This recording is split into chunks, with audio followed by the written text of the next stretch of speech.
welcome back. This week we are going to continue our study of Too Busy Not to Pray by Bill Hybels. And Christie, this week is our second week, and we looked at chapters 4 through 7. God invites us to talk with Him. And so this week was about talking to God in prayer. And, one of the very first things that jumped out at me this week, Christie, was the disciplines of prayer, starting with chapter 4. And, making prayer a habit. And I got to be honest with you, I'm the kind of person that likes a study, a Bible study, any kind of study that has steps or elements or a recipe. And I know that we have to be careful with that type of approach. And in fact, one of the things I thought was very, very interesting, right out of the box, page 47, it says, avoid the straitjacket discipline. And so as much as I like the discipline and I like the structure, it makes the point that, hey, we already have a list. Don't make your list any longer. It really takes you back and almost makes you feel like those Old Testament Pharisees a little bit. Just give me the list of habits I got to do. But really, it's a good reminder to us that we really don't need more habits. What we really need is a relationship. And I think it's very helpful, some of the habits that were talked about, pretty much through chapter 4 and chapter 5. How about you? Is there something that, or any of those habits you want to talk about a little bit that maybe jumped out at you? Yeah, Joe, I think I'm like you. I do like to have structure. And the other thing that I like is having an example. And what you'll find is chapter 4 mentions that when the disciples look at Jesus and say, teach us how to pray, because they come up on him and they are hearing his prayers, and he goes through and he talks to them, because he uses it as a teachable moment to tell them, well, this is how you should pray. And he actually, in the scripture, I guess it's Matthew 6, 5 through 13, that's when he introduces them to the Lord's Prayer, which, as we all know, that's our model prayer and the example. And he also talks about, praying regularly, praying privately and sincerely and specifically. But he gives them that example of the Lord's Prayer.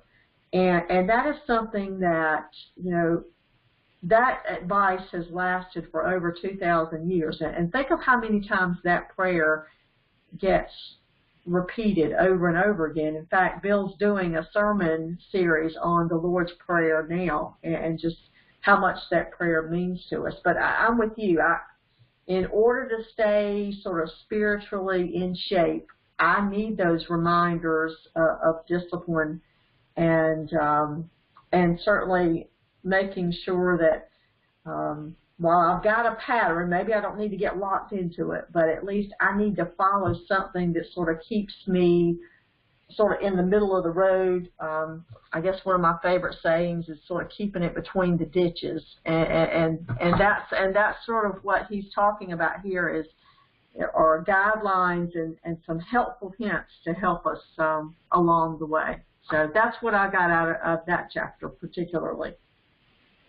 Looking over at chapter 5, it talks about getting away from distractions as one of the disciplines. And I guess probably as much as anything this week, I became more aware. There's a reference to, picking a place that has an aura to it. Well, it would be really wonderful if my house overlooked a lake or a body of water or something of that nature. It doesn't. I am fortunate there are trees, and I've got a good view from my window. But, having a place where there's an aura and you can shut the world out so you can really listen to God. And for me, it was interesting. I come to the same place that I work all day. It's at my office, at my desk here. And so it's not a special place. It's a special time. Since I started going through this last month, it started with my prayer journal. First thing when I get up in the morning, I get into my office, get that second cup of coffee, but that's when I'm really at my best. And so I just made the decision that it was going to be not only about the place where I was going to do it, but the time I was going to do it. And so I've just made the decision, no matter what's going on, I'm going to spend those first 20, 25 minutes talking to God.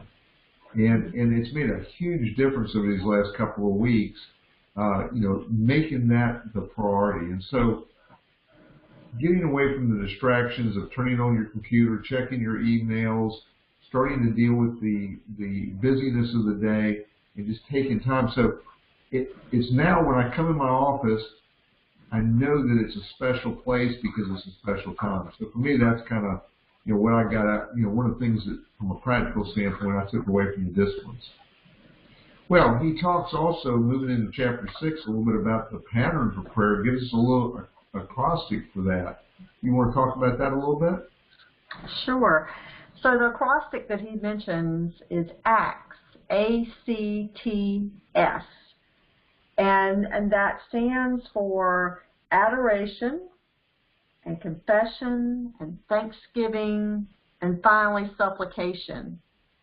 And he suggests that when we're actually writing down our prayers or praying, that we think about each one of those and even go through and label your paper and divide your paper up that way and draw the lines.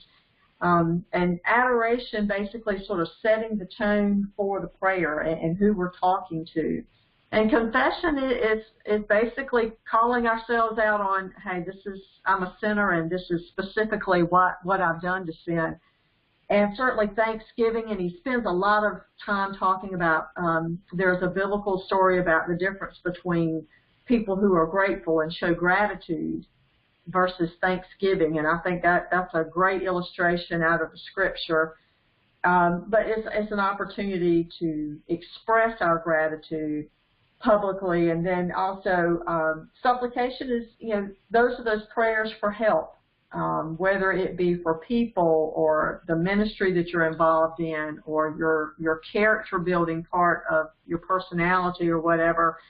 But I did that this week, Joe, and I found myself, there were certain sections that had longer, it just kept going for me as I got into it, and there were some shorter sections, and it seemed like sometimes my confession piece got to be a little bit lengthy. I'm embarrassed to admit that, but it's the truth. But when you really start to think about the fact that he's saying, until you can let go of all those things, you really can't have that relationship and sort of hear what God's trying to tell you. And so I really did focus on that.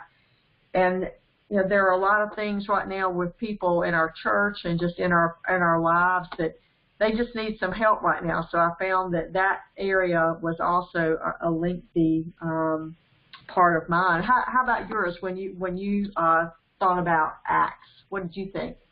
Well, like you, I broke my page, drew the 3 lines he talks about on your prayer journal, and, I was short in the adoration side and very long in the supplication, had a lot of requests. Probably says something about me, but seriously, I think there were some really neat things there, and I'm just talking about the supplication side. He talks about breaking your requests down into categories. He recommends ministry, people, family life, personal needs, and actually list out what your requests are. And talked about, one of the things we don't do is we don't look back and see what God has done in those situations. And boy, I think the value of writing your prayers down, it's really interesting. I guess I'm maybe 3 weeks in now, 4 weeks in to keeping this prayer journal, and I think, boy, if I can keep this habit up for a couple of years, I wonder what it's going to be like to look back a year and go, wow, I almost forgot the God, and that's the problem. We don't give God credit because we don't look back at the things we gave to God. So, yeah, I think there's some very powerful lessons in that. And speaking about powerful lessons, I know for you, chapter 7 was very powerful for you this week, the mountain moving prayer. Tell us about that. Yeah. So when I did this Bible study back in the fall, this was one of my favorite chapters, and this was one of my big aha takeaway moments, was about mountain moving prayer and the fact that I don't need to spend so much time focusing on the mountain. I need to look more towards God and not focus on that mountain.